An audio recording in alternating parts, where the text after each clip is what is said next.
আল্লাহ তাআলা কোরআনে কারীমের ভিতরে জানাচ্ছেন ওই যে নমরুদ যে আমার খলিল ইব্রাহিমের সাথে বাকবিতণ্ডা করে ঝগড়া করে সেই লোকটাকে আমি আল্লাহ তাকে রাজত্ব দিয়েছি। নমরুদকে রাজত্ব দিয়েছেন কে? আল্লাহ।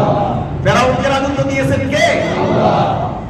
কুলিল্লাহুম্মা মালিকাল মুলকি তুতিল মুলকা মান তাশাউ ওয়া তানজিউল মুলকা মিম্মান তাশাউ ওয়া তুইজ্জু মান তাশাউ ওয়া তুযিল্লু মান তাশাউ বিয়াদিকাল খায়র ইন্নাকা আলা কুল্লি শাইইন কাদির।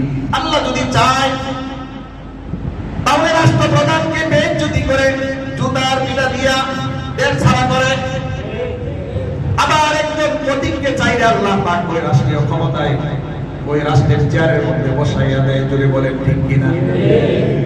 যেই নমরুদকে আল্লাহ তাআলা ক্ষমতা দিয়েছিলেন, রাষ্ট্রের প্রধান বানিয়েছিলেন, ওই আল্লাহ একটা প্রতিবন্ধী অসুস্থ লেকড়া মশা নাক দিয়া ঢুকাইয়া জুতার বাড়ি দিয়া স্যান্ডেলের বাড়ি দিয়া দুনিয়ার থেকে খতম করেছেন কে? আল্লাহ। আবার ফেরাউনকে রাজত্ব কে দিয়েছিল? আল্লাহ। যেই ফেরাউন রাজ্যের ক্ষমতা পেয়ে সে নিজেকে রব্বুকুমুল আ'লা বলে দাবি করেছিল, ওই নমরুদকে ওই ফেরাউনকে ইঁদুরের মতো সাগরের ভিতরে নদীর ভিতরে চুবাইয়া মারেছিলেন কে? আল্লাহ। ওই আল্লাহ এখনো আছে না নাই? আছে। ক্ষমতা পাইলেই লাভ দেওয়া যাবে না, সীমা লঙ্ঘন করা যাবে না। আমরা তো ক্ষমতা পাওয়ার পরে